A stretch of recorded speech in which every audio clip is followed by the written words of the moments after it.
Welcome back to physics पाठशाला। मेरा name is Amrish Singh और गर्मी बहुत पड़ रही है, ख्याल रखिए थोड़ा सा अपना आप लोग। लास्ट मॉड्यूल आई होप आप सभी ने पढ़ लिया होगा। हम लोगों ने 3 मॉड्यूल्स बेटा डायमेंशन एनालिसिस के कर लिए थे। डायमेंशनल फॉर्मूला क्या होता है एक मॉड्यूल में ये जानने की कोशिश की थी। फिर हमने प्रिंसिपल ऑफ होमोजेनिटी पढ़ा था कि किसी भी दो फिजिकल क्वांटिटी को आप ऐड या सब्ट्रैक्ट तभी कर सकते हैं जब उनके डायमेंशन फॉर्मूला बिल्कुल सेम हो। फिर हमने एक एप्लीकेशन पढ़ा था डायमेंशन एनालिसिस के तहत, जिसमें हमने पढ़ा था कि किसी भी फॉर्मूले को करेक्ट है या नहीं है वो डायमेंशन एनालिसिस की मदद से आप चेक कर सकते हैं कि कोई दिया गया फॉर्मूला आपका सही है या गलत है। ठीक, to check the correctness of any formula.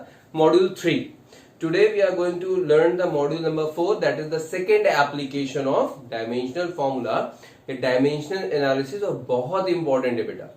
Competition से लेके होम एग्जामिनेशन में आपको इसके सवाल कई बार पूछे गए हैं और तीनों के तीनों एप्लीकेशन में सबसे ज्यादा क्वेश्चंस की फ्रीक्वेंसी इसी एप्लीकेशन पे बनती है। यानी करेक्टनेस चेक करने पे उतने सवाल नहीं मिलेंगे, कन्वर्जन पे उतने सवाल नहीं मिलेंगे जितने कि किसी फॉर्मूले के डेरिवेशन के सवाल मिलते हैं, जैसे ये वाला एप्लीकेशन जो है। ठीक है, इसलिए इसको आराम से पढ़िएगा, हड़बड़ाइएगा नहीं। बहुत सारी फिजिकल क्वांटिटीज, जैसे मैंने पहले भी आपसे कहा था कि उन फिजिकल क्वांटिटीज का नाम आप पहली बार पढ़ रहे होंगे, बट हमें उस फिजिकल क्वांटिटी से कोई मतलब नहीं है कि वो कैसी है। जैसे कोफिशिएंट ऑफ विस्कोसिटी है, यंग्स मॉडुलस है, टर्मिनल वेलोसिटी है। अभी जब इसकी बात हम करेंगे तो हमें ये बिल्कुल परेशान होने की जरूरत नहीं कि इन फिजिकल क्वांटिटीज का मतलब क्या होता है।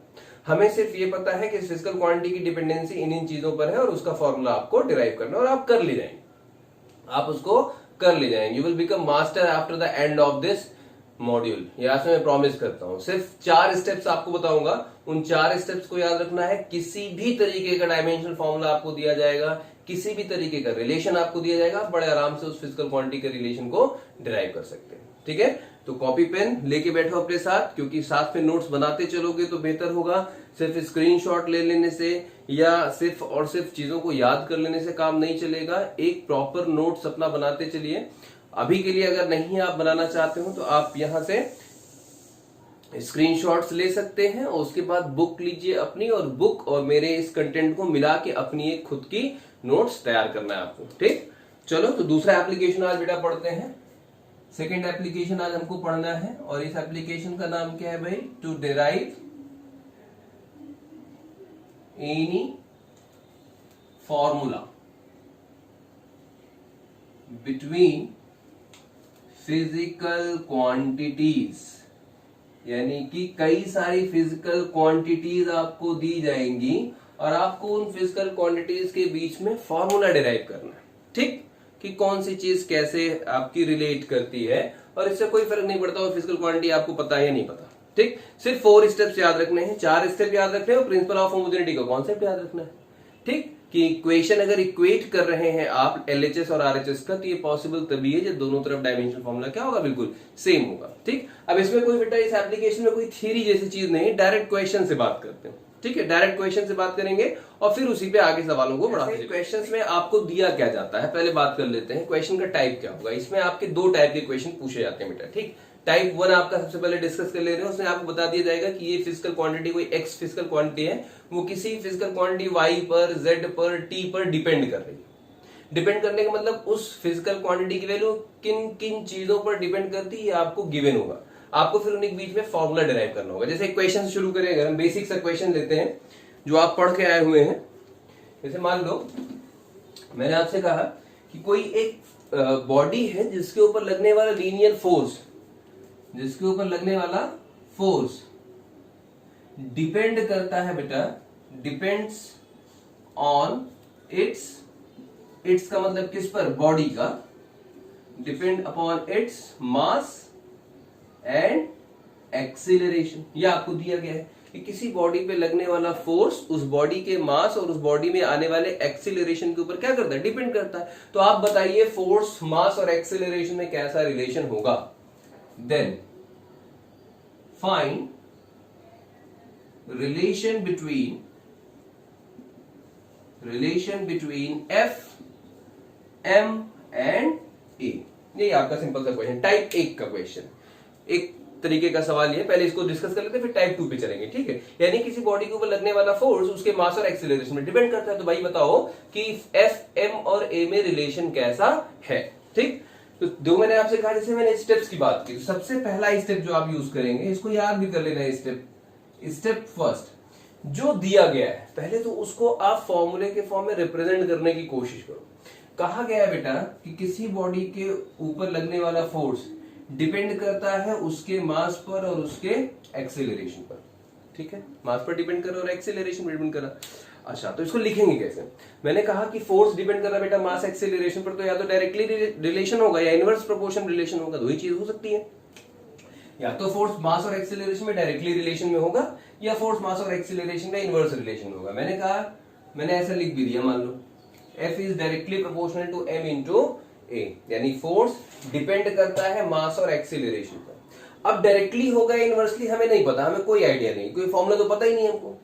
F is equal to M A हमको अभी नहीं पता है, हमें सिर्फ कहा गया है कि फोर्स डिपेंड कर रहा है मास और एक्सेलरेशन पर। तो हम कैसे लिखेंगे इसको? Force depend upon mass to the power x and a to the power y। क्यों किया भाई x और y? क्योंकि हमें ये नहीं पता है बेटा कि m डायरेक्टली प्रोपोर्शनल है या a डायरेक्टली प्रोपोर्शनल है f के, या a और m इनवर्स रिलेशन में। कुछ हम ट्रिक्स यूज करेंगे, कुछ प्रोसेस यूज करेंगे जिसकी मदद से x और y की वैल्यू निकाल लेंगे। अगर x की वैल्यू बेटा पॉजिटिव आई तो f m के डायरेक्टली प्रोपोर्शनल, जैसे मान लो लेट अस टेक x की वैल्यू कितनी आ गई 1 मान लो, तो f is proportional to m to the power x और x की वैल्यू कितनी आई 1, यानी क्या हो गया f डायरेक्टली प्रोपोर्शनल m के।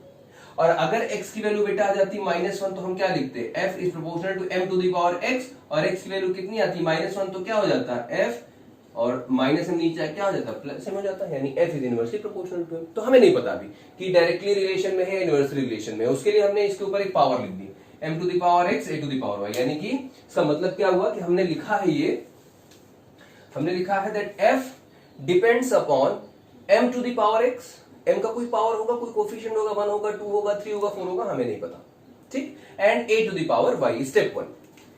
दूसरा स्टेप क्या यूज करेंगे आप? Step second. अब आपको पता है कि अगर ये प्रोपोर्शनैलिटी है तो इस प्रोपोर्शनैलिटी को हटाना पड़ेगा हमें इस इक्वेशन को सॉल्व करने के लिए। तो हम इस इक्वेशन को हटाएंगे और यहां पर एक कांस्टेंट ऐड करेंगे k, m to the power x a to the power y। k क्या है?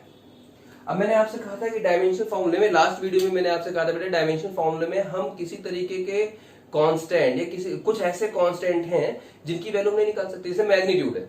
उस दिन भी आपको सॉल्व करा रहा था, मैंने कहा था v is equal to u plus 80 हो या v is equal to u minus 80 हो या v is equal to u plus 280 हो। डायमेंशन एनालिसिस की मदद से देखोगे तो तीन के तीनों इक्वेशन सही है, जबकि आपको पता है कि क्या एग्जैक्ट फॉर्मूला है, v is equal to u plus 80 होता है। यानी कि जो कॉन्स्टेंट्स हैं उसके बारे में डायमेंशन फॉर्मूला हमें कोई इन्फॉर्मेशन नहीं देता, तो हम उस प्रॉब्लम को सॉल्व कर देते हैं। हम यहाँ पे एक ऐसा कांस्टेंट यूज करेंगे जो कैसा होगा? डायमेंशनलेस होगा। हमें डायमेंशनल कांस्टेंट यूज ही नहीं करते, हम यूज करेंगे क्या? एक डायमेंशनलेस कांस्टेंट, क्योंकि हमें पता है कि डायमेंशन एनालिसिस की मदद से हम किसी तरीके के मैग्नीट्यूड को, या π/8 आएगा, 3/8 आएगा, वी आर नॉट श्योर, तो हम वो फॉर्मूला ही यूज करेंगे। कैसा कांस्टेंट यूज करेंगे? Dimensionless constant. इस प्रोपोर्शनैलिटी को हटाने के लिए हमने यूज किया है डायमेंशन लेस कांस्टेंट। इसको याद रखना, कैसा कांस्टेंट यूज कर रहे हो तुम्हें? डायमेंशन लेस कांस्टेंट यूज कर रहे हो, इसका कोई डायमेंशन नहीं होगा। स्टेप 2 हो गया बेटा। थर्ड स्टेप देखो, स्टेप 3 में क्या करना है आपको? अब अगर ये इक्वेशन करेक्ट है, जो होगी भाई, आपसे कहा गया है कि f डिपेंड कर रहा है m पर, f डिपेंड कर रहा है a पर, तो आपने कहा f proportional to m to the power x a to the power a, proportionality हटा के कांस्टेंट ऐड किया, f is equals to k m to the power x a to the power y आया। अब ये equation अगर correct है, जो हम मान के चल रहे हैं कि करेक्ट होगी, तो ये तो भाई तभी करेक्ट होगा जब प्रिंसिपल ऑफ होमोजेनिटी के अकॉर्डिंग एलएचएस का डायमेंशन फार्मूला और आरएचएस का डायमेंशन फार्मूला क्या होगा? सेम होगा। यही तो है, समझ में आ रहा था? सिंस क्या लिखोगे आप? Since equation is correct, equation is correct, तो ये करेक्ट कब होगा? जब dimensional formula of f it will be equals to dimensional formula of what? m to the power x and a to the power y। यही होना चाहिए, तभी तो इक्वेशन करेक्ट होगा। और ये कहां से मिला आपको? ये बता रही है आपको प्रिंसिपल ऑफ होमोजेनिटी बता रही है बेटा। एक स्टेप सिखा दे रहा हूं, बाकी फिर तेजिस करते चलेंगे सॉल्व, ठीक? परेशान मत होइएगा। तो f is equal to m to the power x a to the power a, दोनों का डायमेंशन फॉर्मूला क्या होना चाहिए? बिल्कुल सेम होना चाहिए। अब इसमें एक स्टेप और बढ़ाना पड़ेगा, जरा इसको लिख लिया करो। इतना करने के बाद ना इसको सॉल्व करना पड़ेगा आपको। जरा डायमेंशन फॉर्मूला f लिखो, क्या होता है आपको पता है? डायमेंशन फॉर्मूला बेटा होता है f का, फोर्स का ml t minus 2 it is equals to, अब ये m है तो m to the power x, m का डायमेंशन फॉर्मूला क्या होता है, कैपिटल M हो गया। एक्सीलरेशन, एक्सीलरेशन का डायमेंशन फॉर्मूला क्या होता है, एल टी माइनस 2, यानी कि ये देखो a to the power y है, यानी क्या हो जाएगा एल टी माइनस 2 और उसकी होल पावर क्या चढ़ेगी y, तो l की पावर क्या हो जाएगा बेटा y और t टू द पावर क्या हो जाएगा माइनस 2y, इसको डायरेक्ट लिखते हैं यस। थोड़ा एक स्टेप मैंने रिड्यूस किया है, ठीक है। a की पावर क्या, a का डायमेंशन फॉर्मूला क्या होता है, lt माइनस 2, तो l to the power y, t to the power minus 2 to the power y, यानी क्या t to the power minus 2y। इतना होने के बाद आपको इसके कंपेयर करने पड़ेंगे। अब देखो आपने क्या लिखा बेटा, एलएचएस का डायमेंशन फॉर्मूला, आरएचएस का डायमेंशन फॉर्मूला क्या है, बिल्कुल सेम है। अगर ऐसा है तो भाई कैसे पता चलेगा सेम है कि नहीं, जो इधर m के कोफिशिएंट्स होंगे वही इधर भी m के कोफिशिएंट होने चाहिए, जो यहाँ पे l का कोफिशिएंट है वही इधर भी l का कोफिशिएंट होना चाहिए, जो यहाँ पे t का कोफिशिएंट है वही इधर भी t का कोफिशिएंट होना चाहिए, तभी तो कहोगे डायमेंशन फॉर्मूला सही। भाई एलएचएस का डायमेंशन फॉर्मूला आरएचएस के डायमेंशन फॉर्मूला बराबर कैसे पता चलेगा, जैसे कहीं लिखा गया हो ये MLT और ये लिखा गया हो MLT, तो आप कहते हैं ना एलएचएस और आरएचएस का डायमेंशन फॉर्मूला क्या है, बिल्कुल सेम है। कैसे पता चला, दोनों तरफ MLT के जो पावर्स हैं या जो एक्सपोनेंट है, जो कोफिशिएंट्स हैं, वो क्या होने चाहिए, बिल्कुल सेम होने चाहिए। तो ये इक्वेशन करेक्ट है। डायमेंशनल इक्वेशन आपने कहा था दोनों का डायमेंशन फॉर्मूला सेम होना चाहिए, अगर दोनों का डायमेंशन फॉर्मूला सेम है तो ऊपर के पावर्स भी क्या होने चाहिए बेटा, सेम होने चाहिए, कोफिशिएंट बिल्कुल सेम होने चाहिए। तो अगर सेम है तो आप कंपेयर करें, on comparing the coefficients of MLT on both the side, दोनों साइड में जरा कोफिशिएंट्स को कंपेयर करो। तो देखो कंपेयर करोगे तो यहाँ m की पावर कितनी है, इसको क्या लिख सकते हैं, m to the power 1, l to the power 1, t to the power minus 2। यहाँ पे m की पावर कितनी है, x, यानी x is equals to what 1, x is equals to what 1, l to the power y, y is equals to क्या आ गया 1, यहाँ l की पावर 1, यहाँ l की पावर y है, y की वैल्यू कितनी आ गई 1। अब यहाँ माइनस 2y या माइनस 2 माइनस माइनस कर दो, y की वैल्यू फिर वही बनाएगी। अब स्टेप 4 देखो, लास्ट स्टेप क्या करना है, स्टेप 4। स्टेप 3 में क्या क्या करा आपने, डायमेंशन फॉर्मूला लिख के कंपेयर करके आपने कोफिशिएंट्स की वैल्यू निकाली। स्टेप 4 में बेटा ये जो फॉर्मूला तुमने डिराइव किया है ना, मान लो इक्वेशन नंबर 1 है, इस इक्वेशन में ये x और y की वैल्यू उठा के पुट कर देंगे, आपका काम तैयार हो जाएगा। स्टेप 4 में क्या करोगे, f is equals to k dimensionless था, ये एज इट इज लिखा जाएगा k m to the power x, और m की x की वैल्यू कितनी निकली बेटा 1, a to the power y, y की वैल्यू कितनी निकली 1, यानी m f is equals to k into m into a, ये आ गया आपका फॉर्मूला। ठीक, अब देखो मैंने आपसे कहा था ये k क्या है, डायमेंशनलेस कांस्टेंट है। अब इसमें इसके आगे प्रोसेस के दो तरीके हैं। अगर आपको फॉर्मूला पता है, जिस भी फिजिकल क्वांटिटी के बीच में फॉर्मूला दिया गया है, अगर आपको फॉर्मूला पता है तो आप k की वैल्यू पुट कर सकते हैं। अगर नहीं पता तो आप k की वैल्यू को एज इट इज छोड़ दीजिएगा, नंबर आपको पूरे मिलेंगे। जैसे आपको पता है कि एग्जैक्ट क्या फॉर्मूला होता है, फॉर्मूला होता है बेटा f is equals to ma है ना, न्यूटन का second law, f is equals to क्या होता है ma, यानी कि k की वैल्यू कितनी होनी चाहिए, यहाँ पे 1 होनी चाहिए। Here k is a dimensionless constant, तो डायमेंशनलेस कांस्टेंट 1 हो गया भाई। 1 क्या होता है, डायमेंशनलेस कांस्टेंट है, प्योर नंबर है, यानी k की वैल्यू कितनी हो गई 1। तो रिजल्ट क्या है एग्जैक्टली आपका f is equals to ma। लेकिन मैं फिर कह रहा हूं कि अगर आप यहां पर भी लाके क्वेश्चन को छोड़ देंगे तो क्वेश्चन में कोई गलती नहीं है, बस ये है इतना कि प्रॉब्लम में दिया नहीं होना चाहिए। जैसे मैंने कह दिया होता कि डायमेंशनलेस कांस्टेंट की वैल्यू 1 रखनी है, तो आप k की वैल्यू 1 रख के एग्जैक्ट फॉर्मूला निकालेंगे। अगर नहीं दिया गया है कि डायमेंशनलेस कांस्टेंट कैसा होना चाहिए, तो आप यहीं पे लाके क्वेश्चन को छोड़ सकते हैं। ठीक, और इसीलिए मैंने क्या लिया था, डायमेंशनलेस कांस्टेंट लिया था, क्योंकि देखो 1 वैल्यू पुट करने के बाद अपने आप फॉर्मूला आपका डिराइव होगा। ये एक तरीका होता है फॉर्मूला डिराइव करने का। ठीक, क्या करना है, पहले स्टेप में जो डिपेंडेंसी दी गई हो, जैसा रिलेशन दिया गया हो, उसको डिपेंडेंसी को डिफाइन कर देना है। अगले स्टेप में एक डायमेंशनलेस कांस्टेंट ऐड कर देना है। अगले स्टेप में मतलब एलएचएस और आरएचएस डायमेंशन फॉर्मूले को कंपेयर करके कोफिशिएंट्स की वैल्यू निकाल लेनी है, जो तुमने माना है कि m की पावर a x पावर ऐसा कुछ। उसके बाद लास्ट स्टेप में जो पहला इक्वेशन माना था उसमें x y z की वैल्यू को पुट कर देना, आपका फॉर्मूला तैयार हो जाएगा। ठीक है, कंप्लीट कर लो, फिर इस पे और क्वेश्चन सब लगे। चलो नेक्स्ट क्वेश्चन देखो, आपसे कहा जा रहा है कि कोई एक बॉडी है जिसपे लगने वाला force F, force depends upon its mass m, velocity v and radius of path, circular path R. यानी कोई बॉडी है जिसका मास m है, जिसकी वेलोसिटी v है और वो एक सर्कुलर पाथ पे रिवॉल्व कर रही है, और उस बॉडी पे लगने वाला फोर्स कितना है, f है। तो ये जो फोर्स है वो डिपेंड कर रहा है उस बॉडी के मास पर, उस बॉडी की वेलोसिटी पर, उस बॉडी के रेडियस पर। तो बताइए कि एफ एम वी आर में रिलेशन कैसा होगा। यानी कि फाइंड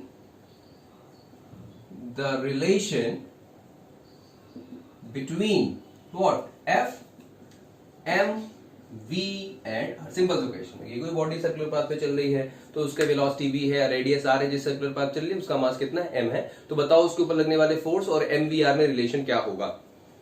पॉज करके ट्राई कर लो, आपको पता है फॉर्मूला, सेंट्रीपिटल फोर्स है, सेंट्रीपिटल फोर्स है। और निकालें, चलो देखो। सबसे पहला स्टेप क्या करोगे बेटा, जो कहा गया डिपेंडेंसी डिफाइन करने की कोशिश करो। कहा गया है F depends upon mass, velocity and radius of the circular path. अब हमको पता नहीं डायरेक्टली है इनवर्सली क्या है, तो मान लेते हैं कुछ पावर्स, उसके बाद उसकी वैल्यू निकाल लेंगे। तो हमने कहा m to the power a पर डिपेंड कर रहा है, v to the power b पर डिपेंड कर रहा है और r to the power c पर डिपेंड कर रहा है। The force depends on m to the power a, v to the power b, r to the power c। फिर क्या करोगे, अगला स्टेप, प्रोपोर्शनलिटी को हटाते थे, एक डायमेंशनलेस कांस्टेंट ऐड करते थे। ये हो गया आपका दूसरा स्टेप। तीसरे स्टेप में मैंने आपसे कहा था इसको हटा के आपको प्रिंसिपल ऑफ होमोजेनिटी लगाते हुए दोनों तरफ के डायमेंशन फॉर्मूले को रखना है और कोफिशिएंट्स की वैल्यू निकालनी है। यानी कि इधर का डायमेंशन फॉर्मूला, f का डायमेंशन फॉर्मूला क्या हो जाएगा भाई, m l t माइनस 2। ये डायमेंशनलेस कांस्टेंट है, बात ही नहीं करनी। m to the power a, ये वेलोसिटी है बेटा, यानी वेलोसिटी का मतलब क्या, l t माइनस 1। अलग अलग लिखा करो, कंफ्यूजन नहीं होगी। l t minus 1 to the power b, और रेडियस एक तरीके क्या है, लेंथ है, l to the power c। ठीक, इसको थोड़ा सा अरेंज कर लिया जाए। देखो अरेंजमेंट मतलब इधर वाले टर्म देखो, इधर तो mlt के पावर दिख रहे हैं, m की पावर 1, l की पावर 1 है, t की पावर माइनस 2 है। यहाँ पे देखो l यहाँ बैठा हुआ, यहाँ बैठा हुआ, तो इसको अरेंज कर लिया करो एक टर्म में, mlt के फॉर्म में ला लिया करो, तो क्वेश्चन आसान हो जाएगा। इसको ऐसे लिख लो, m lt माइनस 2 इज इक्वल्स टू, देखो m की पावर a, कहीं और m है नहीं, यानी m to the power a। यहाँ देखो l to the power b, l to the power c, bases same होने पे पावर्स ऐड होती हैं, यानी l to the power b आ गया, देखो l to the power b, l to the power c, यानी क्या आ गया, l to the power b plus c। यहाँ t की पावर माइनस b और कहीं t है नहीं, यानी t to the power minus b। अभी देखो अरेंज हो गया आपका, mlt इधर भी, mlt इधर भी। अब अगर ये इक्वेशन करेक्ट है तो फ्रॉम प्रिंसिपल ऑफ होमोजेनिटी, भाई आपने इधर वाली इक्वेशन को इधर वाली इक्वेशन से इक्वेट कर रखा है, यानी इक्वेशन सही है। और ये इक्वेट तभी होंगे ना जब दोनों बिल्कुल सेम फिजिकल क्वांटिटीज होंगी, और सेम फिजिकल क्वांटिटीज होंगी मतलब इनके डायमेंशनल फार्मूला सेम होंगे। कैसे पता चलेगा डायमेंशनल फार्मूला सेम है, जब इनके पावर्स सेम होंगी, यानी एलएचएस और आरएचएस में एम एल टी की पावर्स क्या होंगी, बिल्कुल सेम होगी। तो प्रिंसिपल ऑफ होमोजेनिटी से और कंपेयर करें, on comparing the powers of M L T, compare करो बेटा, a m to the power a, m to the power 1, इसको लिख सकते हो m to the power 1, l to the power 1। तो a की वैल्यू कितनी आ जाएगी, 1 आ जाएगी, क्योंकि इक्वेशन बिल्कुल करेक्ट है, यानी a की वैल्यू क्या आ गई, 1। यहाँ देखो अब डायरेक्ट निकाल सकते हो ना, t की पावर माइनस 2 है, t की पावर माइनस b, यानी b इज इक्वल टू क्या आ जाएगा, 2 आ जाएगा। b की वैल्यू क्या आ गई, 2 आ गई। इधर देखो l to the power b plus c, यहाँ l की पावर क्या है, 1 है। अगर फॉर्मूला सही है तो इनके कोफिशिएंट भी सेम होने चाहिए, यानी b plus c is equal to what, 1, यानी b plus c is equal to what, 1। b की वैल्यू कितनी है, 2, तो c is equal to 1 minus 2, यानी कि c is equal to minus 1 आ जाएगा। ठीक, इंप्लाइज दैट। लास्ट स्टेप क्या बताया था, जो इक्वेशन आपने बनाया है इसको हमेशा इक्वेशन नंबर 1 डाल दिया करो यार, ठीक है। इस इक्वेशन 1 में a b c की वैल्यू पुट कर दो, काम आपका बन जाएगा। तो f is equals to k, कोई डायमेंशनलेस कांस्टेंट हमें नहीं पता क्या है, m to the power a की वैल्यू कितनी है, 1, यानी m to the power 1। v to the power b, b की वैल्यू कितनी बेटा, 2 है, यानी कि v इसकी पावर 2। और r to the power c, c की वैल्यू कितनी है, -1, यानी ये क्या हो जाएगा, r टू द पावर -1, नीचे कर लो इसको, क्या आ जाएगा, m v square by r। यानी कि अब आपको पता है अगर कि ये फॉर्मूला सेंटीमीटर फोर्स का है तो F इज इक्वल क्या होता है formula, mv square by r, यानी यहाँ k की वैल्यू कितनी होनी चाहिए, 1 होनी चाहिए। Implies that F is equals to mv square by r। This is the formula where k is equals to what, 1 एक डायमेंशनलेस कांस्टेंट होता है। आपका फॉर्मूला तैयार हो जाएगा, F is equals to mv square by r। ठीक, simple सा step है।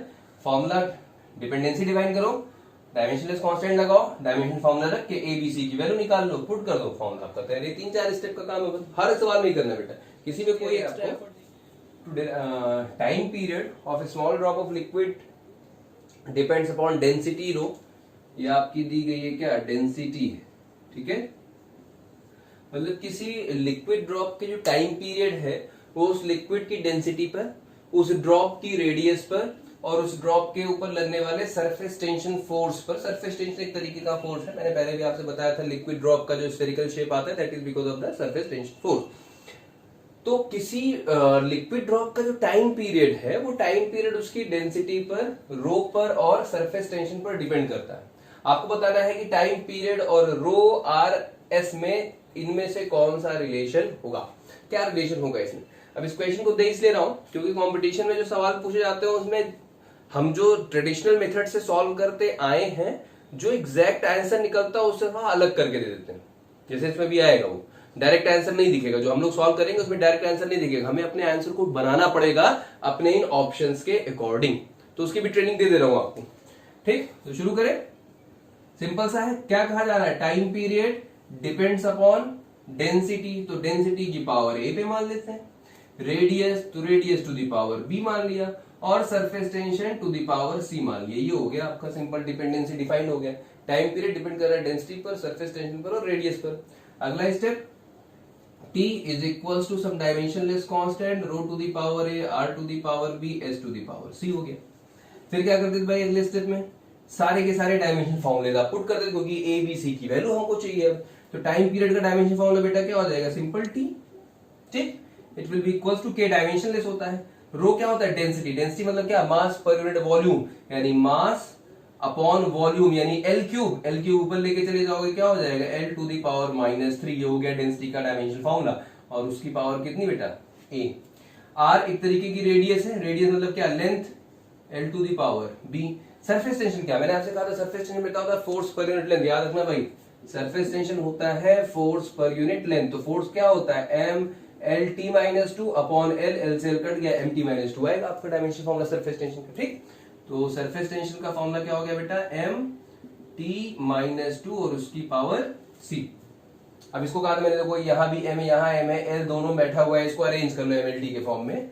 इसको क्या लिख सकते हो, देखो इसको लिख सकते हो M to the power 0, L to the power 0, T to the power 1 लिख इसलिए ले क्योंकि कंपेयर करने में आसानी हो जाएगी आपको थोड़ा सा। इसको ऐसा लिख सकते हो, पावर 0 मतलब कुछ भी नहीं। यहाँ देखो एम टू दी पावर ए, क्या कहीं और m आ रहा है, नहीं आ रहा है, ये देखो यहाँ पे m to the power c है, m to the power a है, बेसिस सेम होने पे पावर साइड होती है, यानी m to the power a plus c हो गया। l की पावर्स को कंपेयर वो निकाल लो, पहले अरेंज कर लो, l टू दी पावर -3 है, और कहाँ l यहाँ पे l to the power b, basis same होने पे पावर ऐड कर दिया आपने, l था तो -3 है प्लस b हो गया, और कहीं l है नहीं। फिर क्या बचा, t, t यहाँ पे नहीं, यहाँ पे नहीं, यहाँ पे बेटा t टू -2 उसकी पावर c, यानी क्या -2c हो गया। अब क्या करते थे आप, अब अगर ये इक्वेशन डायमेंशनली करेक्ट है जो हम मानते हैं, तो इधर का डायमेंशन फॉर्मूला इधर का डायमेंशन फॉर्मूला सेम होना चाहिए। वो कब होगा, जब एमएलटी के कोएफिशिएंट्स क्या होंगे, सेम होंगे, ठीक। तो आगे ऐसे डायरेक्ट अप्रोच कर सकते हैं ऑन कंपेयरिंग, और ये आपको अपने नोट्स में लिखना पड़ेगा, on comparing the coefficients of MLT on both sides. दोनों साइड में जरा कोएफिशिएंट को कंपेयर करो, क्या आ जाएगा, देखो यहाँ m to the power a plus C, यहाँ पे m टू द पावर 0 है, यानी कि a plus C is equal to 0, एक इक्वेशन बना। यहाँ देखो l की पावर -3a प्लस b, यहाँ l की पावर 0 है, यानी कि क्या बन जाएगा दूसरा equation, -3a plus b is equal to 0। यहाँ क्या बच जाएगा, t की पावर -2c, और यहाँ क्या है बेटा t की पावर 1, यानी -2c is equal to 1, -2c is equal to 1। तो जो सबसे आसान लगे पहले वहीं से वैल्यू निकालना शुरू कर दिया करो। देखो -2c इज इक्वल टू 1 का मतलब c इज इक्वल टू क्या बेटा, -1/2, एक वैल्यू तो ये निकल गई आपकी, c इज इक्वल टू -1/2। अब यहाँ देखो a प्लस c बैठा हुआ है केवल, तो c की वैल्यू यहाँ -1/2 पुट कर दो, तो a इज इक्वल टू क्या, देखो c इज इक्वल -1/2 कर जाएगा, +1/2 हो जाएगा, यानी क्या आ गया बेटा, a इज इक्वल टू +1/2। यहाँ पुट कर दो, इसकी वैल्यू को निकल जाएगा, देखो implies that a की वैल्यू कितनी 1/2, 3 into 1/2 plus b is equal to 0 implies that b is equal to क्या हो जाएगा प्लस 3/2। यहां तक किसी को कोई दिक्कत? यानी a b c की वैल्यू आपको मिल गई। ठीक, अब अगर अपना फॉर्मूला बनाए क्या कर से यार आपको इसी इक्वेशन 1 में इसको पुट कर दीजिए आप। चलो पुट करो, देखो फॉर्मूला क्या बनेगा बेटा, हमारा आया t is equal to k rho to the power a, और a का मतलब क्या 1/2। ठीक, r to the power b, r to the power b, b का मतलब क्या बेटा 3/2, और s to the power c, s to the power c का मतलब क्या -1/2, तो नीचे लिख दें इसको s टू द पावर 1/2। ठीक, अब देखो यहाँ पे डायमेंशनल कांस्टेंट के टर्म में तो दिया नहीं गया था, आपको डायरेक्ट प्रोपोर्शन लिखा गया था, तो आप इसके को हटा सकते हैं और इस इक्वलिटी को रिप्लेस कर सकते हैं किससे, एक प्रोपोर्शनैलिटी से। पहला स्टेप तो ये हो गया। अब ढूंढो ये कहां दिख रहा है आपको, क्या रो टू द पावर 1/2 दिख रहा है? यहाँ पे दिख रहा है, यहाँ पे देखो रो है, यहाँ रो की पावर -1/2 है, यानी केवल एक ही इक्वेशन है जो यहाँ दिख रहा है आपको, क्या रो टू द पावर 1/2, लेकिन दिया नहीं गया था ऐसा आपको। और देखो r to the power 3, r to the power 3 और उसकी पावर 1/2, तो पावर की पावर मल्टीप्लाई करोगे तो हो जाएगा ना r to the power 3/2, r to the power 3/2 upon s to the power भी तो 1/2 लिखा गया है, upon s to the power 1/2। ठीक, तो जरूरी नहीं कि जैसा निकालो वैसा ही दिखे, थोड़ा सा आप देख लेंगे अरेंज करके तो आपको वैल्यू दिख जाएगी कि हाँ कौन सा ऑप्शन आपका दिख रहा है, यानी ये इक्वेशन इसका, ये इक्वेशन ऑप्शन नंबर 1 इसका क्या होगा, करेक्ट होगा। ठीक, इसको ऐसा लिख सकते हैं। इन्होंने होल पावर लगा दी, आपने नहीं लगाई थी, वही इतनी बात थी। ठीक, तो जरूरी नहीं कि जैसा स्टैंडर्ड आप निकाल के लाएंगे वैसा ही ऑप्शन में आपको मिलेगा। कुछ ऑप्शन में कहीं -1/2 को +1/2 कर देंगे ऊपर नीचे मूव करके, तो आपको ढूंढना पड़ेगा। ठीक है, कि कौन सा ऑप्शन आपका सही होगा। ठीक, नेक्स्ट क्वेश्चन देखो बेटा, ये क्वेश्चन भी आपके होम एग्जामिनेशन का काफी कॉमन क्वेश्चन है और इस फॉर्मूले को आप बहुत पढ़ते हैं, इसलिए भी आपको करा दे रहा हूं। कहा जा रहा है कि किसी एक बॉब का time period of a simple pendulum depends upon T, यानी capital T depends upon length of the string,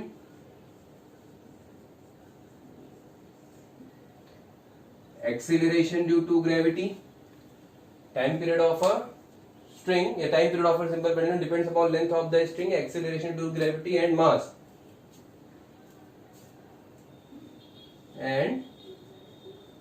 mass of bob। ठीक है, ये आपको दिया गया है m पर, यानी कि किसी सिंपल पेंडुलम का टाइम पीरियड उस बॉब के मास पर डिपेंड कर रहा है, एक्सीलरेशन ड्यू टू ग्रेविटी पे डिपेंड कर रहा है और लेंथ ऑफ द स्ट्रिंग पर डिपेंड कर रहा है। तो आप बताइए टी का फॉर्मूला क्या होगा इन सभी के टर्म्स में। ठीक, चलो सिंपल सा क्वेश्चन है, इंप्लाइज दैट सबसे पहले डिपेंडेंसी डिफाइन करेंगे भाई, time period depends upon L to the power A, G to the power B and M to the power C, यही कहा गया था आपसे। फिर अगला स्टेप क्या करेंगे, कांस्टेंट ऐड कर देंगे dimensionless, L to the power A, G to the power B, M to the power C। फिर प्रिंसिपल ऑफ होमोजेनिटी लगाते हुए सबका डायमेंशन फॉर्मूला इक्वेट कर दीजिए। L लेंथ होगी, G acceleration due to gravity है, फिजिकल क्वांटिटी चाहे जैसी हो, एक्सीलरेशन हर तरीके का एक्सीलरेशन सेम होगा, यानी LT-2, LT-2 और G की पावर कितनी बेटा B, इधर M है यानी M to the power C implies that.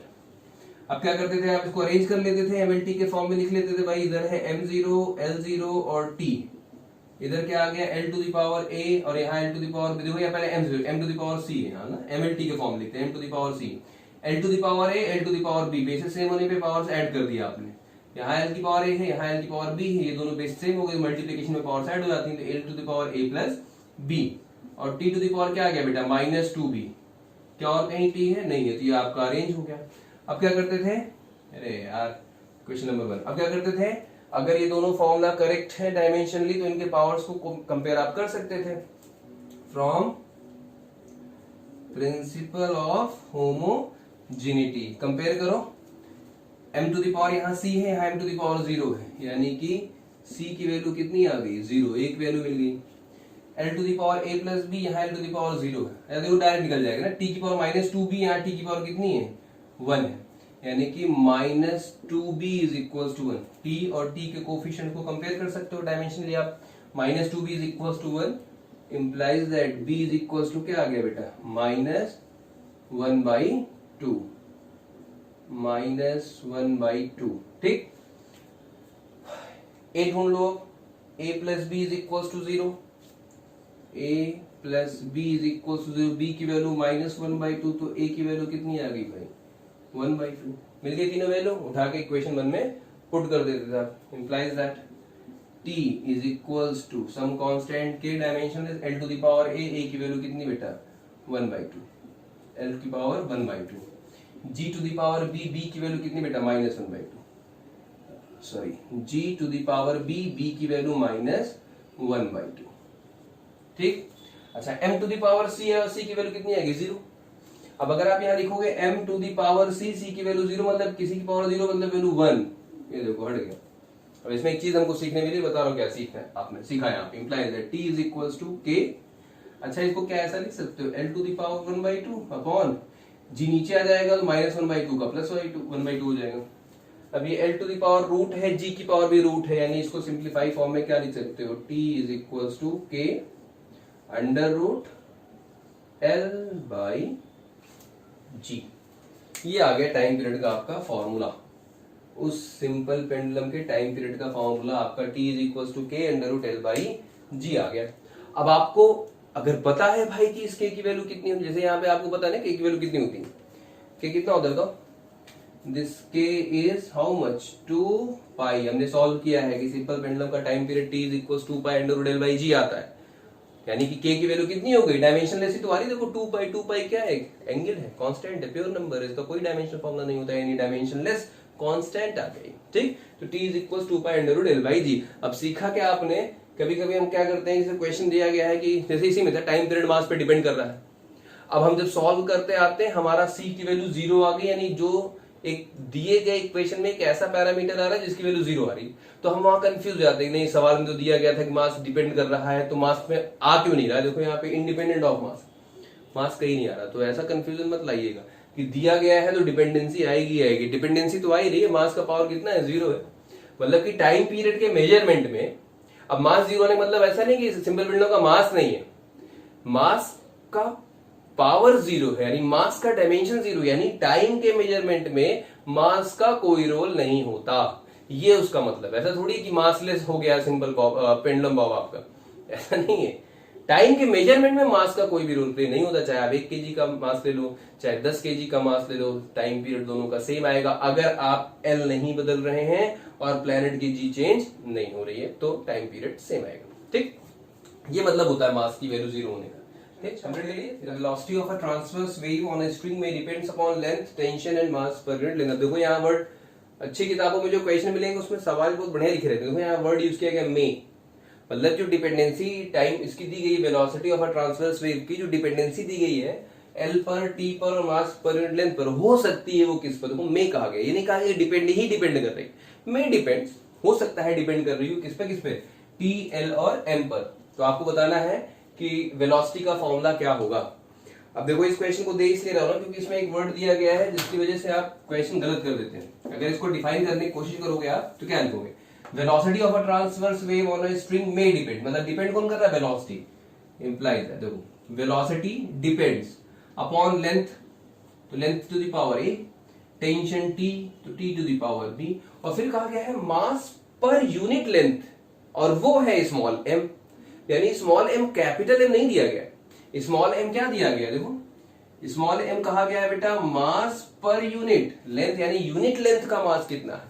जैसे मान लो 10 मीटर लंबी एक रस्सी है या कोई रोप है, उसके यूनिट लेंथ में यानी 1 मीटर का मास कितना है, that is called mass per unit length, ये दिया गया स्मॉल एम। तो गलती मत करना, अगर कैपिटल एम लिख दोगे सवाल हो जाएगा, यानी ये स्मॉल एम लिखोगे यहाँ ऐसे small M to the power C, लेकिन ये ध्यान रखिएगा एम क्या है, मास per unit length. Dimensional formula रखते समय इस बात को ध्यान रखना है।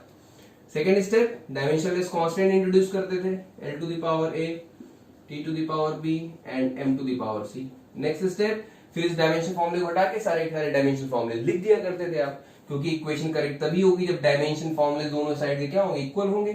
तो वेलोसिटी का dimension formula L T minus 1, L to the power A length थी, टी क्या था, सरफेस टेंशन, अब आपसे sorry not surface tension, force, tension एक तरीके क्या होता है, फोर्स होता है। तो फोर्स का dimension formula M L T minus 2 और उसकी पावर कितनी दी गई बेटा, बी दी गई थी आपको, ये m to the power c।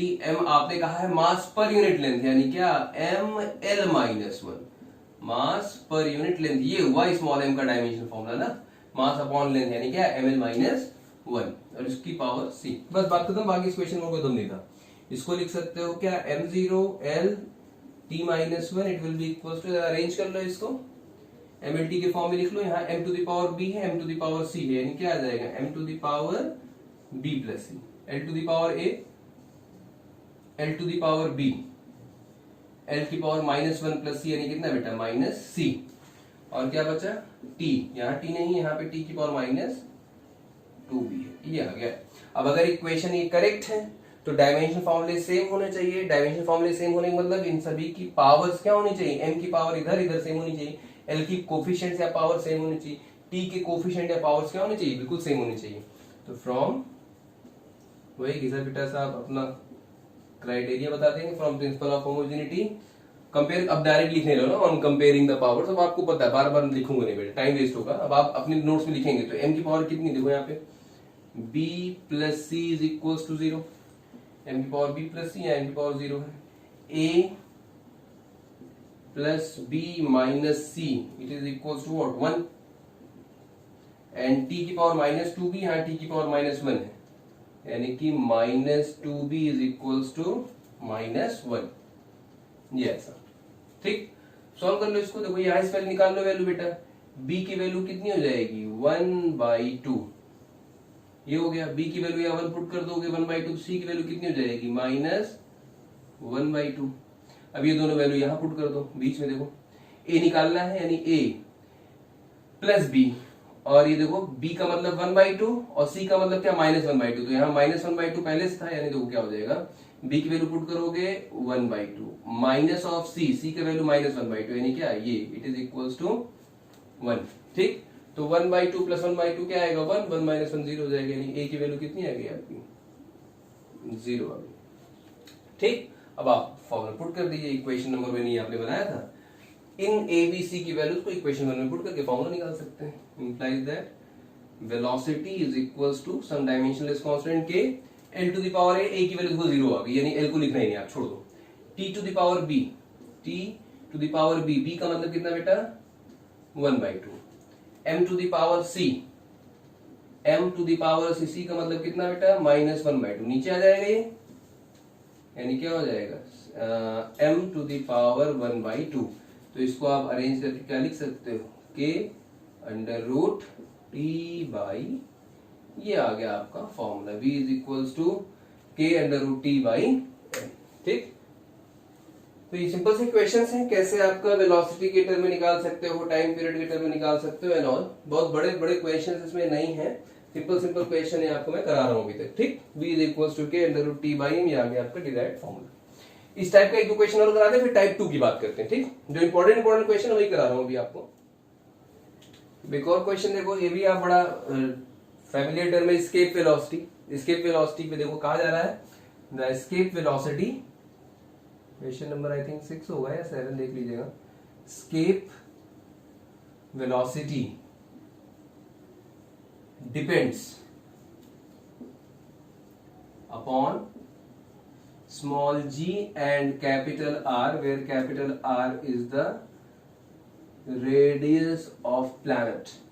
अब आपको पता है एस्केप वेलोसिटी मतलब एक ऐसी वेलोसिटी जिस वेलोसिटी से अगर किसी बॉडी को आप प्रोजेक्ट कर दें किसी प्लैनेट से तो वापस उस प्लैनेट पर नहीं आएगी, because of its gravitational pull, वापस ना आए, that velocity is called escape velocity. कहा जा रहा है किसी प्लैनेट की एस्केप वेलोसिटी उसकी एक्सेलरेशन ड्यू टू ग्रेविटी पर, यानी उस प्लैनेट पर स्मॉल जी की वैल्यू कितनी है उस पर डिपेंड करती है और उस प्लैनेट की रेडियस पर। तो बताओ एस्केप वेलोसिटी का फॉर्मूला क्या होगा। अब देखो कितनी बढ़िया बात ना, कुछ नहीं पता तुम्हें एस्केप वेलोसिटी के बारे में, कुछ नहीं पता तुम्हें क्या होती कैसे होती, लेकिन फिर भी आप उसका फॉर्मूला डिराइव कर सकते हैं with the help of dimension analysis. कितनी बढ़िया बात है, मतलब जो चीज पढ़ी नहीं उसके बारे में भी आप एग्जैक्ट डेरिवेशन निकाल पा रहे हैं।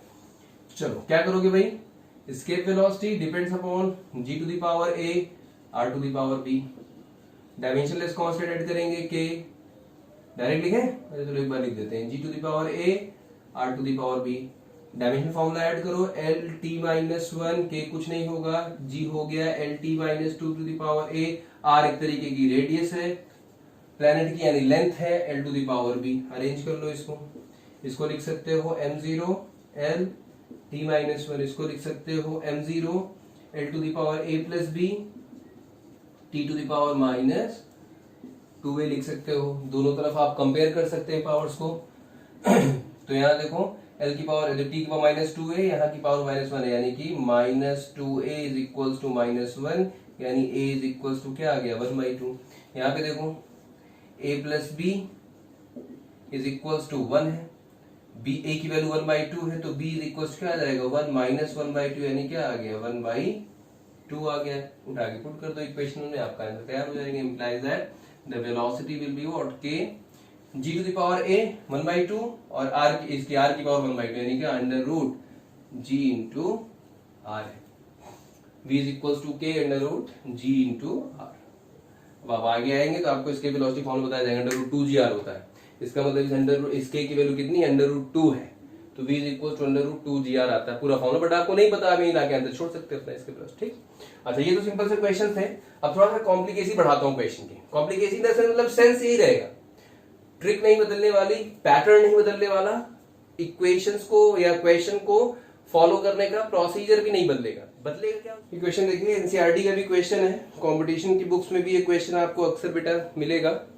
क्वेश्चन दिया गया है, number of particle is given by n is equals to minus D with in brackets n2 minus n1 upon x2 minus x1 are crossing a unit area perpendicular to x axis in unit time. ठीक, यानी कोई कह सकते हैं कोई liquid है या कोई चीज है जो एक यूनिट टाइम में किसी एक एरिया से क्या हो रही है, पास हो रही है। ठीक, N1 and N2 are number of particles per unit volume, यानी N1 क्या है number of particle per unit volume, N2 क्या है number of particle per unit volume। For the value of x meant to be x1 and x2, what is the dimension formula of diffusion constant capital D। अब diffusion constant क्या होता है ये सब आपको कुछ नहीं पता, जरूरत भी नहीं है भी जानने के लिए। ठीक है, केमिस्ट्री में पढ़ेंगे आप ये सब। फिलहाल आपको इस कैपिटल डी का डायमेंशन फॉर्मूला बताना है। n क्या है, number of particles crossing a unit area perpendicular to x axis, यानी कोई x एक्सिस है, इस x एक्सिस की तरफ कोई लिक्विड फ्लो कर रहा है, तो पर यूनिट टाइम में इस x एक्सिस पर कितने नंबर ऑफ पार्टिकल पास हो रहे हैं, दैट इज कैपिटल। ठीक, पढ़ो, ये केवल समझने का है, फिर समझ लोगे तो अपने आप डायमेंशन फॉर्मूले निकाल ले जाओगे। n क्या है, number of particle is given by small n, यानी n है स्मॉल n क्या है आपका बेटा, स्मॉल n है नंबर ऑफ पार्टिकल। केवल ही पहचान लो कौन सी वेरिएबल क्या रिप्रेजेंट कर रही है, सवाल आसान हो जाएगा। Number of particle crossing a unit area perpendicular to x axis in unit time, यानी कि n है number of particle per unit area per unit time, यानी कुल मिला कैसे नहीं कह सकते हो, ये पढ़ो, फिर से पढ़ा रहा हूं। Number of particles crossing a unit area, number of particle per unit area in unit time, पर यूनिट टाइम। ठीक, ये है आपका small n, number of particles पर unit area in unit time. ठीक, n1 क्या है बेटा, n1 है number of particle per unit volume, यानी n1 is number of particle per unit volume. N2 भी यही कहा गया है, N2 भी यही number of particle per unit volume, यानी N1 N2 क्या है, number of particles, N1 N2 are number of particles पर unit volume. For the value of x meant to be x1 and x2, यानी x1 पर जब पहुंचा था वो लिक्विड, तब N1 उसका number of particle per unit volume था, और x2 पर N2 number of particle per unit volume हो गए। यानी x एक्सिस पर अगर लिक्विड फ्लो हो रहा है तो x1 and x2 is a kind of what, distance. यही तो डिस्टेंस निकला कि x1 पर कितने नंबर ऑफ पार्टिकल्स पर यूनिट वॉल्यूम पास हो रहे थे, n1, x2 पर कितने थे, n2 था, यानी x1 x2 क्या है, डिस्टेंस एक तरीके की x एक्सिस पर, तो x1 x2 एक तरीके क्या हो गए, डिस्टेंस हो गए। अब तुम्हें इस डिफिजन कांस्टेंट कैपिटल D का डायमेंशन फार्मूला बनाना है, तो कैसे करोगे, पहले तो D का फार्मूला बना लेते हैं। Dimensional formula of D it is equals to n into x2 minus x1 upon n2 minus n1 हो जाएगा, n into x2 minus x1 upon n2 minus n1। अब अगर ये इक्वेशन सही है तो इन सारे के दोनों तरफ LHS RHS का डायमेंशन फॉर्मूला क्या होना चाहिए, बिल्कुल सेम होना चाहिए। Implies that dimension formula of capital D, इधर मत लिखना है इसको, क्योंकि डी लिखना। अब डायमेंशन फॉर्मूला होगा dimension formula of capital D और डायमेंशन फॉर्मूला इन सबका क्या होना चाहिए, सेम होना चाहिए। कंपेयर करो। एन क्या था बेटा, number of particle per unit area per unit time. अच्छा, नंबर ऑफ पार्टिकल मतलब कितने पार्टिकल पास हो रहे हैं, तो number of particle 1 2 10 50 60 1000 lakh crore इतने पार्टिकल पास होंगे, लेकिन वो नंबर तो फिक्स है, यानी नंबर ऑफ पार्टिकल क्या आएगा, डायमेंशनलेस आएगा, यानी इसका कोई भी डायमेंशन नहीं होगा। नीचे क्या है, पर यूनिट एरिया यूनिट टाइम, यानी एरिया का डायमेंशन फॉर्मूला क्या हो जाएगा बेटा, इधर लिख दे। देखो इसका डायमेंशनलेस हो गया, एरिया का डायमेंशन फॉर्मूला क्या है बेटा, L square, length into breadth, time का टी, ऊपर जाएगा तो क्या हो जाएगा, देखो एन का डायमेंशन फॉर्मूला क्या आ जाएगा, L to the power -2 T to the power -1, ये हो गया क्या, स्मॉल एन का डायमेंशन फॉर्मूला। ठीक, ए और टी मिला, एल स्क्वायर टी, ऊपर जाके एल स्क्वायर एल -2 टी -1 हो गया। अच्छा, x2 -x1 क्या था भाई, मैंने आपसे कहा था x2 x1 डिस्टेंस है, डिस्टेंस में से डिस्टेंस माइनस करोगे फिर से क्या मिलेगी, डिस्टेंस मिलेगी, यानी l डिवाइडेड बाय n2 क्या था, n1 क्या था, n2 n1 बेटा number of particle per unit volume, number of particle dimensionless number आएगा, कोई डायमेंशनलेस कांस्टेंट है, कोई डायमेंशन नहीं होगा, अपॉन वॉल्यूम है, वॉल्यूम ऊपर जाके क्या हो जाएगा, l2 - 3, यानी कि n1 और n2 दोनों का डायमेंशन फॉर्मूला क्या आएगा बेटा, l टू दी पावर -3, इसके भी dimension formula l to the power -3, n1 का भी dimension formula n to the power -3, तो l टू दी पावर -3 में से कोई वही फिजिकल क्वांटिटी माइनस करोगे तो फिर भी डायमेंशन फॉर्मूला आ गया, क्या l टू दी पावर -3, ये आ गया। अब सॉल्व कर लो इसको, तो ये हो गया बेटा क्या, l to the power -2 l, यानी क्या बचेगा, l to the power -1 t to the power -1, l की पावर -3 ऊपर लेके चले जाओ, क्या हो जाएगा, l टू दी पावर +3 -1 + 3 कितना आएगा, l to the power 2 t to the power -1, यानी कि आपका जो ये डायमेंशन फॉर्मूला ऑफ d आया वो कितना आया आपका, l2 t -1, ये आ गया dimension formula for the diffusion constant. ठीक, कंप्लीट कर लीजिए। जरूरी नहीं किसी में हो, ये मिसलेनियस प्रॉब्लम में था, बट डायमेंशन फॉर्मूला डिराइव यही कहा जा रहा था कि ये इस पर डिपेंड कर रहा है, इस पर डिपेंड कर रहा है, इस पर डिपेंड कर रहा है। ठीक, तो आप ऐसे भी निकाल सकते हैं इसको। ठीक, कंप्लीट कर लीजिए।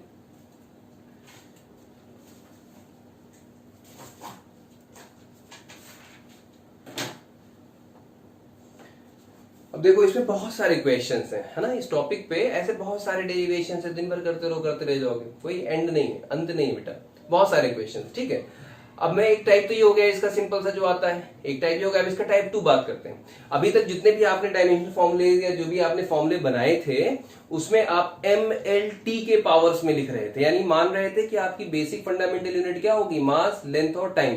जरूरी नहीं कि ऐसा, क्वेश्चन पेपर में कभी कभी अलग अलग फिजिकल यूनिट्स को या क्वांटिटीज को फंडामेंटल मान लेते हैं और पूछते हैं बताओ इसकी वैल्यू इसके टर्म बताओ। जैसे मान लो आपने कहा फोर्स है, तो फोर्स का डायमेंशन फॉर्मूला क्या पढ़ा था आपने, MLT -2।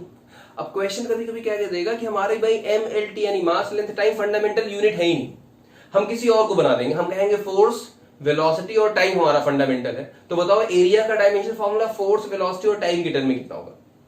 मतलब कहानी पूरी पलट गई, MLT के टर्म्स में अभी तक फिजिकल क्वांटिटी का डायमेंशन फॉर्म निकाल लेते हैं, अब ऐसा नहीं हुआ।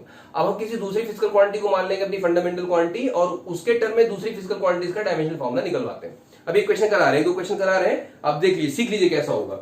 सेंस यही लगेगा, प्रोसीजर तरीका यही होगा, बस उस सवाल का फ्लेवर कुछ और हो जाता है, क्वेश्चन का फ्लेवर थोड़ा सा चेंज हो गया। क्वेश्चन कैसे करते हैं, जैसे आपसे कहा गया है टाइप 2 है बेटा, ठीक है, टाइप 2 सेकेंड टाइप की प्रॉब्लम, ये 2 टाइप की प्रॉब्लम इसमें डायमेंशन इक्वेशन की फॉर्मुलेट करने में आती है। कहा गया है system has basic dimension as density, velocity and area, यानी कि अभी तक हमारी जो बेसिक डायमेंशन होती थी किसी सिस्टम में वो क्या होती थी, m मास, लेंथ, l टाइम t, या कैंडिला या एम्पियर या मोल, केल्विन, ये करते थे, बदल गया। हमने कहा कि हमारी बेसिक डायमेंशन क्या होगी, डेंसिटी होगी, वेलोसिटी होगी, एरिया होगी। तो आप बताइए फोर्स का डायमेंशन इस नए सिस्टम में क्या होगा। अब छोड़ दो सवाल, एक चीज सुनो पहले, सुनो, किसी भी 3 सेट ऑफ फिजिकल क्वांटिटी को आप बेसिक क्वांटिटी मान सकते हैं, किसी भी 3।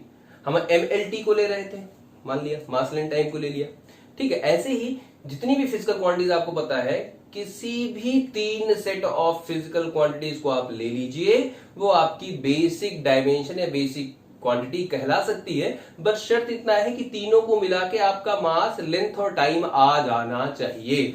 जैसे यहां देखो, जैसे डेंसिटी दिया गया है, तो डेंसिटी का डायमेंशन फॉर्मूला क्या होता है, ml-3।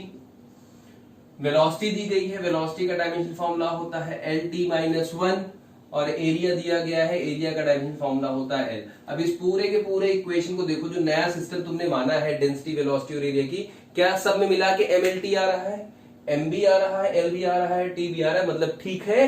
इन तीनों को मिला के आप अपनी एक बेसिक यूनिट मान सकते हैं।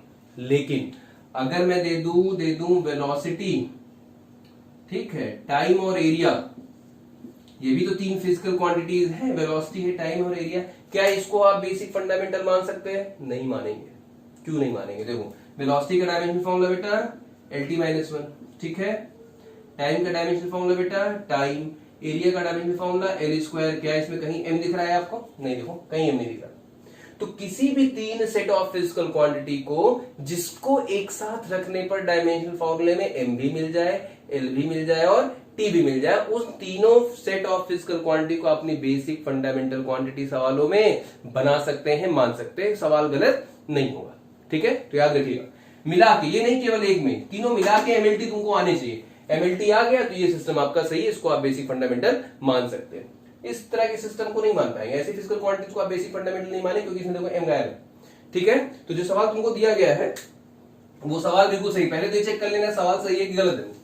ठीक, अच्छा, दूसरी चीज, अब ये क्वेश्चन जो दिया गया है इसका अप्रोच बिल्कुल वैसा ही रखिए जैसा आप पढ़ते आए हैं। मतलब ये हुआ अप्रोच रखने का सेम। कहा जा रहा है बेटा, एक सिस्टम में बेसिक डायमेंशन है डेंसिटी, वेलोसिटी और एरिया, और आपको फोर्स का डायमेंशन बताना है इस नए सिस्टम में। इसका मतलब क्या हुआ?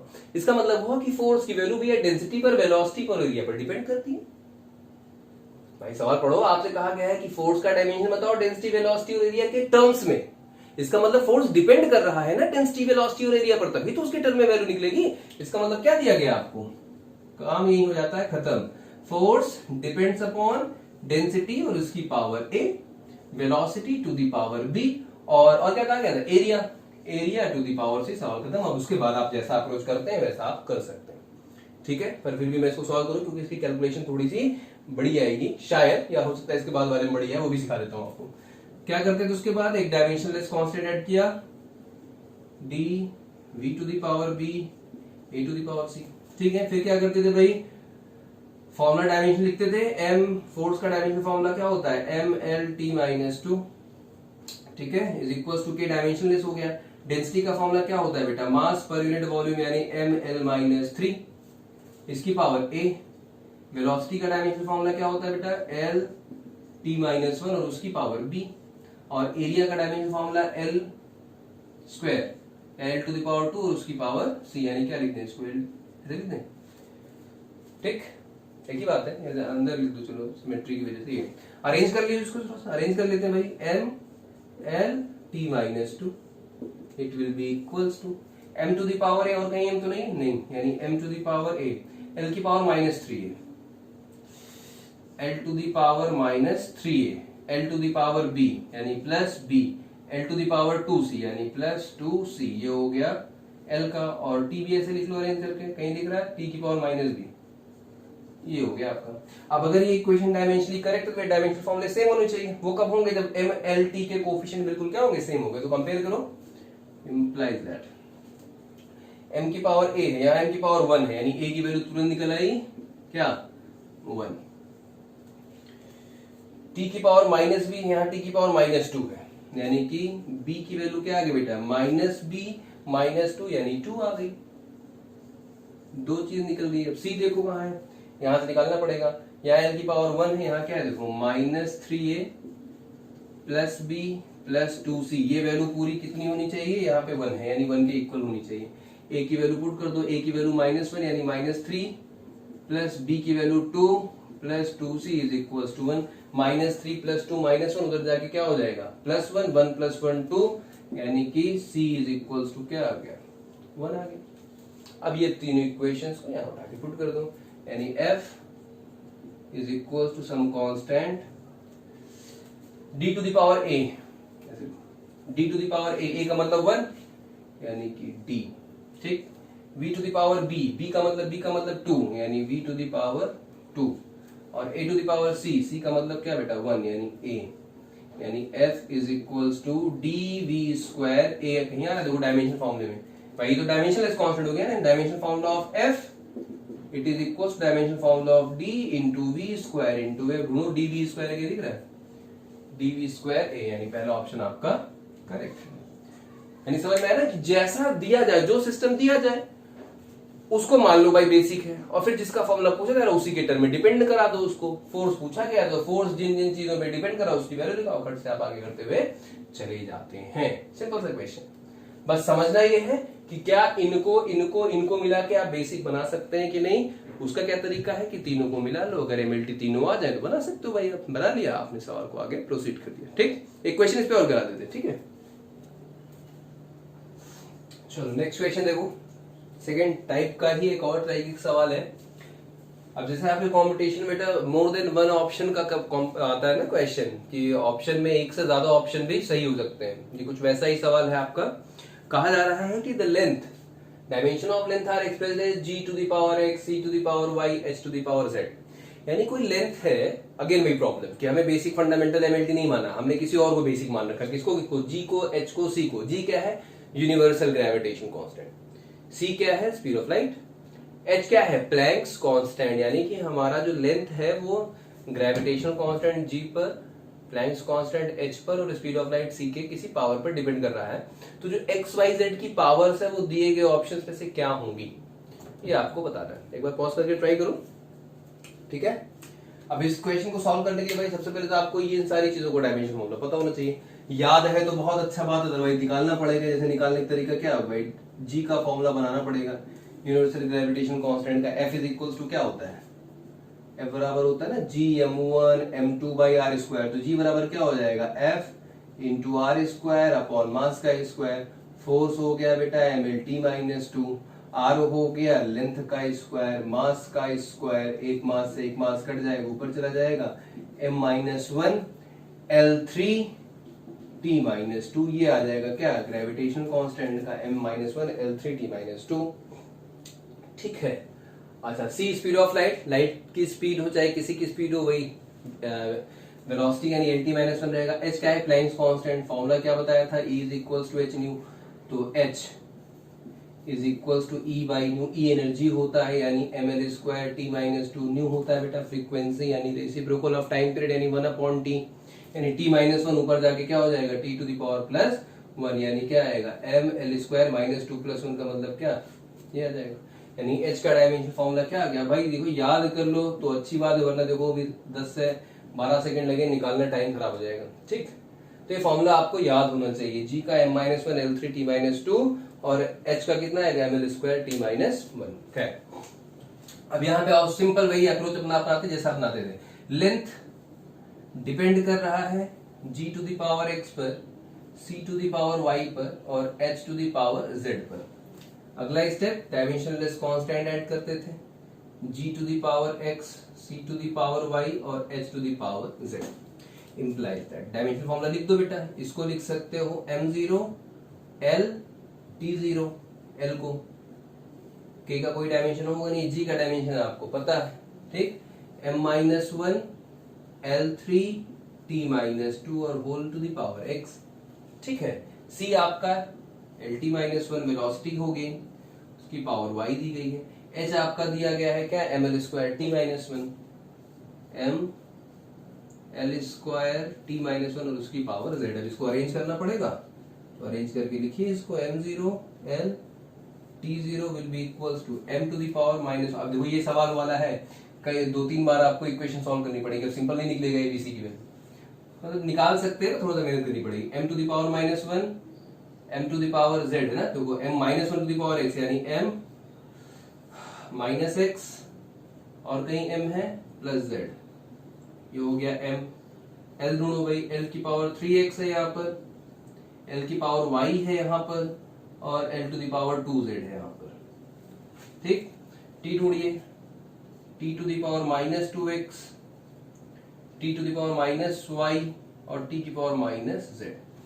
ये हो गया आपका अरेंजमेंट कंपेयर करने पर। इंप्लाइज दैट अब क्या करेंगे, एलएचएस आरएचएस का डायमेंशन फॉर्मूला सेम है, यानी कोफिशिएंट सेम होनी चाहिए एमएलटी के, तो कंपेयर कर लो भाई। तो एक इक्वेशन क्या बनेगी, यहाँ की पावर इतनी बेटे, यहाँ की पावर 0, यानी कि -x plus Z is equal to 0, एक इक्वेशन ये बनी। दूसरी इक्वेशन क्या बनेगी आपकी, बना सकते हो ये इक्वेशन पूरा देखो, 3x plus y plus 2z है ना, plus 2z it is equal to 1, एक इक्वेशन ये बन गई। इधर देखो -2x minus y minus z is equal to what, 0, बन गई इतनी इक्वेशन।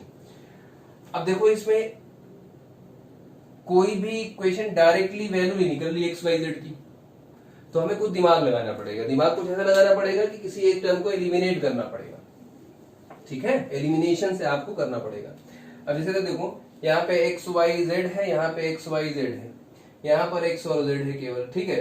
अब देखो इस दोनों इक्वेशन को देखो जरा, 3xy plus y plus 2z, इसमें अगर मैं इन दोनों में देखो ये x और z है, यानी अगर इन दोनों इक्वेशन से y को एलिमिनेट कर दो तो हमारा काम बन सकता है, ठीक। अब देखो y यहाँ पे प्लस है, यहाँ माइनस है, यानी इन दोनों इक्वेशन को अगर ऐड कर दो तो प्लस वाई माइनस वाई हट जाएगा, इक्वेशन एक्स जेड के टर्म में आ जाएगी और ये सॉल्व हो जाएगा। देखो ये मान लो इक्वेशन 1, ये है इक्वेशन 2 और ये इक्वेशन, थोड़ा देख लिया करो बेटा, ऐसे क्वेश्चन थोड़ा देखा करो कि यहाँ हमारी एक्स और जेड के टर्म में इक्वेशन है, यहाँ एक्स वाई जेड के टर्म में इक्वेशन है, तो अगर इन दोनों में से मैं y को एलिमिनेट कर दूं तो हमारी तीनों इक्वेशन एक्स और जेड के टर्म में आ जाएगी, तो हमारा काम आसान हो जाएगा। चलो इन दोनों को ऐड करो, मैं लिख दे रहा हूँ एडिंग,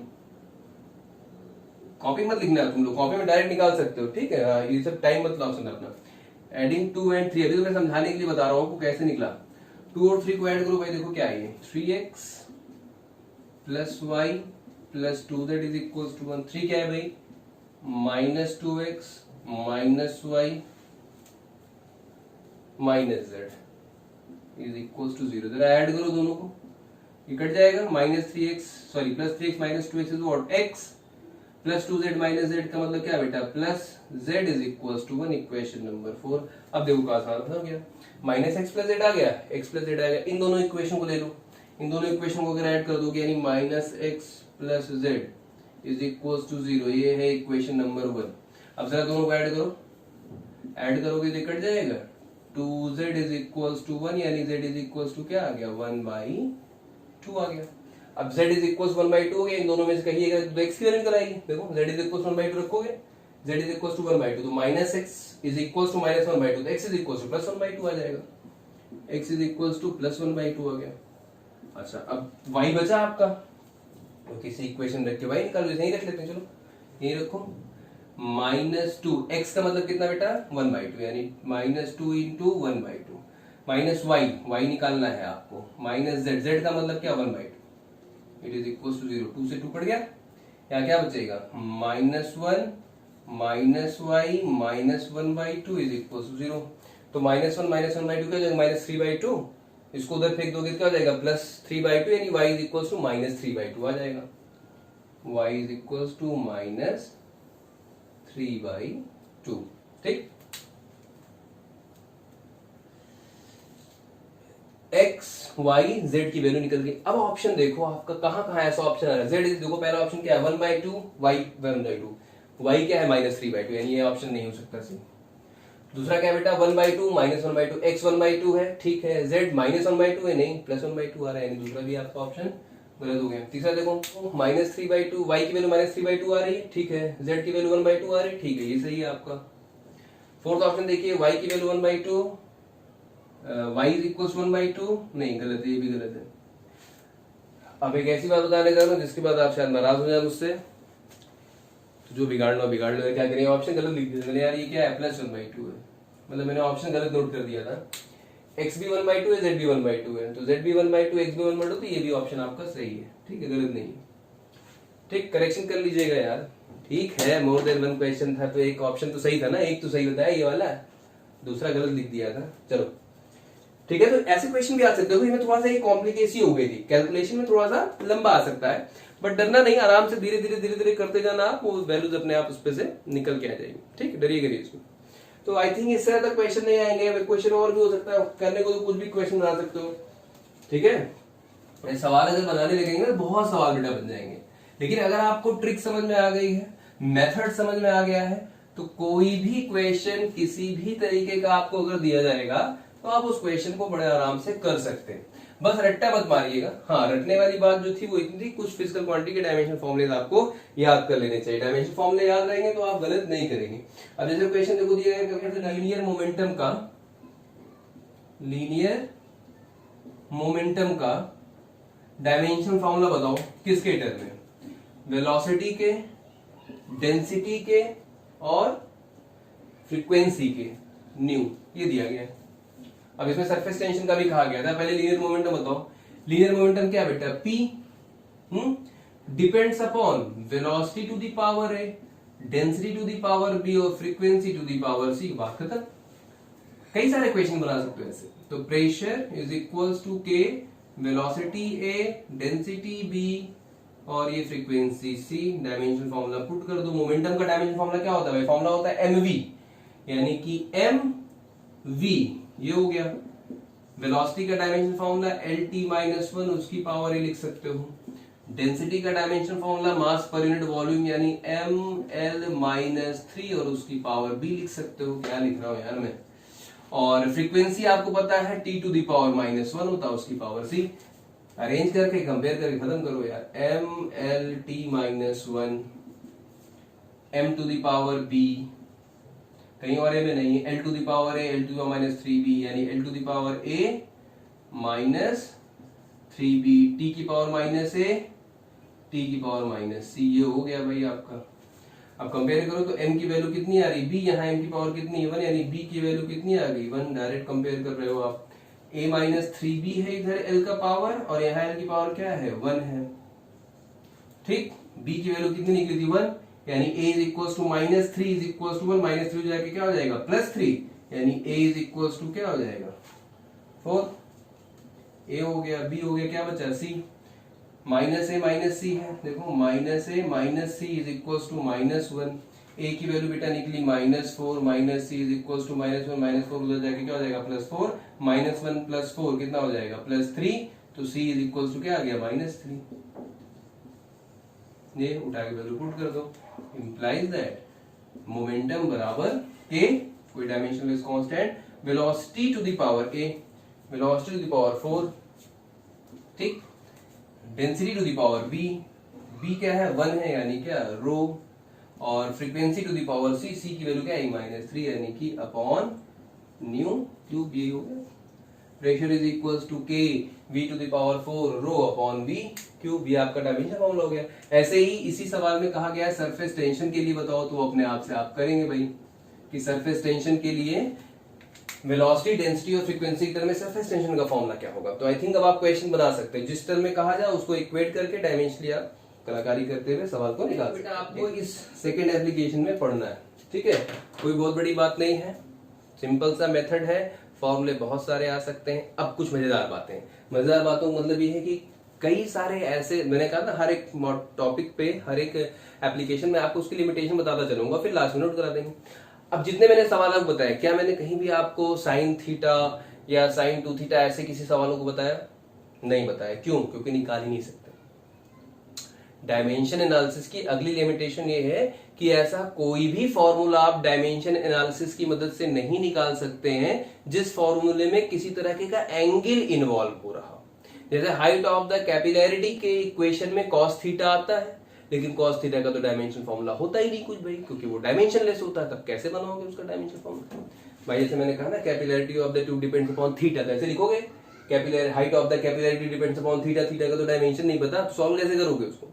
यानी कि प्रॉब्लम ये आई कि आप डायमेंशन एनालिसिस की मदद से हर तरीके के फॉर्मूले को डिराइव नहीं कर सकते, कुछ खास तरीके के हैं उनको डिराइव नहीं कर सकते हो आप। कौन कौन से हैं? तो पहला याद रखिएगा, पहला है formula involving angle cannot be derived with the dimension formula, cannot be derived from dimension analysis. Dimension analysis की मदद से ऐसे फॉर्मूले को आप डिराइव नहीं कर सकते जिसमें किसी तरीके का एंगल आ रहा हो। ठीक, प्रॉब्लम समझ में आई, क्योंकि एंगल का तो कोई डायमेंशन फॉर्मूला होगा नहीं, और ये पूरा पूरा इतिहास जो हम पढ़ रहे हैं उसमें डायमेंशन फॉर्मूला रखते हुए सॉल्व करते हैं, तो सॉल्व कैसे करेंगे, नहीं डिराइव हो पाएगा। दूसरी चीज, अगर कोई फॉर्मूला बेटा ऐसा है तो इसको भी नहीं डिराइव कर सकते आप इस तरह से, यानी अगर किसी फॉर्मूले में किसी चीज की डिपेंडेंसी ऐसी है या कोई फॉर्मूला ऐसा है जिसमें एक से ज्यादा टर्म अलग अलग हो, जैसे u plus A T, U T plus half A T square, वो भी डिराइव नहीं हो पाएगा। ठीक, क्योंकि आप तो ये लिखेंगे वेलोसिटी डिपेंड्स अपॉन u। अब जैसे इक्वेशन को देखा जाए, जैसे इस इक्वेशन देखो, वेलोसिटी किस पे डिपेंड कर रही है, इनिशियल वेलोसिटी पर, एक्सीलरेशन पर और टाइम पर। तो ऐसे लिखोगे velocity depends upon u, acceleration and time, ये लिखोगे, और फिर तुम इसकी इक्वेशन लिखोगे, इसकी इक्वेशन लिखोगे, इसकी इक्वेशन लिखोगे, तो ये प्लस कहां बीच में आएगा, ये तो सब एडिशन होके एक साथ, सब मल्टीप्लिकेशन होके एक साथ आ जाएगा। ये देखो समझ लो, इसको लिखोगे ना lt माइनस वन, u हो गया lt माइनस वन, एक्सीलरेशन हो गया lt माइनस टू, टाइम हो गया t। अब तुम इक्वेट करोगे, कंपेयर करोगे, तो इक्वेशन जो बनाओगे वो तो ऐसी बनाओगे ना u80 जैसी, u प्लस एटी ये थोड़ी इक्वेशन बनेगी, ये तो डायमेंशन सीखा ही नहीं आपने। यानी ऐसे टर्म जिसमें एक से ज्यादा, ऐसे फॉर्मूला जिसमें एक से ज्यादा टर्म्स होंगे एडिशन या सब्ट्रैक्शन के, वो भी डायमेंशन एनालिसिस की मदद से आप नहीं सॉल्व कर पाएंगे, नहीं प्रूफ हो पाएंगे। ये इक्वेशन आप बड़े आराम से निकाल सकते हो, जिसमें मल्टीप्लीकेशन डिवीजन चाहे जितने हो, लेकिन टर्म एक ही होना चाहिए। एक से ज्यादा टर्म आएगा तो फिर नहीं डिराइव कर पाएंगे आप, नहीं आएंगे आप। F is equals to m v square by r तुमने किया, तो इसमें देखो एक ही टर्म तो है, एक ही टर्म ना, कुछ एडिशन नहीं, कुछ सब्ट्रैक्शन नहीं, आराम से आपने कर लिया इसको। ये करेंगे F is equals to M a आपने निकाला, इसमें एक ही टर्म है, मल्टीप्लीकेशन या डिवीजन का एक ही टर्म है, निकालिए। लेकिन मल्टीप्लीकेशन डिवीजन के एक से ज्यादा टर्म होंगे तो फिर डायमेंशन एनालिसिस उसको नहीं प्रूव कर पाएंगे, आप उसका फॉर्मूला नहीं निकाल पाएंगे। ठीक, नेक्स्ट देखो, अगर आपकी फिजिकल क्वांटिटी कोई ऐसी है जो 3 से ज्यादा टर्म्स पे डिपेंड कर रही है, तब भी नहीं आएगा, तो भी डायमेंशन एनालिसिस आप नहीं निकाल सकते। जैसे मैंने कहा कि force depends upon velocity, length, time and area, तो नहीं डिराइव कर पाएंगे। क्योंकि जरा सोचो, 3 फिजिकल क्वांटिटी पे डिपेंडेंसी थी आपकी, मैंने कहा था किसी भी 3 फिजिकल क्वांटिटी को बेसिक डायमेंशन बना सकते हैं, चाहे वो फोर्स हो, डेंसिटी, कुछ भी हो, एमएलटी 3 ही बना सकते हो ना। 3 से ज्यादा अगर हुई तो फिर वो सॉल्व नहीं होगा, क्योंकि देखो अभी 3 में ही, अभी जो इसके जस्ट पहले मोर देन 1 वाला क्वेश्चन आपको सॉल्व मैंने कराया था, 3 ही टर्म थे, लेकिन सोचो a plus b plus z, 3 के 3 आ रहे थे, डायरेक्ट नहीं सॉल्व हो रहा था। अगर चौथा मान लोगे, जानते हो इक्वेशन कैसी आएगी, फिर ये ऐसी आएगी a plus c plus d बराबर समथिंग। अब इसको सॉल्व करने में आपको छींके आ जाएंगी, तो सॉल्व ही नहीं होगा वो जाके आगे। ठीक है, तो ऐसे टर्म जिसमें 3 से ज्यादा वेरिएबल डिपेंडेंसी आएगी, किसी फिजिकल क्वांटिटी डिपेंडेंसी 3 से ज्यादा वेरिएबल्स पे है, 3 से ज्यादा क्वांटिटी पे है, तो वहां भी डायमेंशन एनालिसिस आपकी फेल हो जाती है, आप उसको लगा नहीं पाएंगे। ठीक है, तो ये कुछ इसके भी लिमिटेशंस है डायमेंशन एनालिसिस में, कि हर एक तरीके के फॉर्मूला डिराइव नहीं कर सकते। डायमेंशनलेस कांस्टेंट्स जिसमें आते हैं वो फॉर्मूला डिराइव नहीं हो पाएगा आपका, क्योंकि पता नहीं आपको डायमेंशनलेस कांस्टेंट, डायमेंशन कुछ होता ही नहीं, कैसे सॉल्व करोगे। ठीक है, एक से ज्यादा टर्म्स अगर आपके इक्वेशन में आ रहे हैं तो उस तरह के फॉर्मूले भी डिराइव नहीं कर पाएंगे। ठीक, 3 से ज्यादा टर्म्स पे अगर डिपेंडेंसी आ रही है तो वो फॉर्मूले भी डायमेंशन एनालिसिस की मदद से आप डिराइव नहीं कर सकते। बाकी सब करेंगे बट इससे नहीं हो पाएगा। ठीक है, इतनी बातों को पढ़ लीजिए। एक छोटा सा टॉपिक है, मतलब कन्वर्जन का है, 10-15 मिनट का है, एक छोटा सा मॉड्यूल बना देंगे, उसको देख लीजिएगा और ये चैप्टर आपका खत्म हो जाएगा डायमेंशन एनालिसिस का। ठीक, इतनी बातों को पढ़ लीजिए, कोई कंफ्यूजन होती है then let me know, till then पढ़ते रहिए और मस्त रहिए।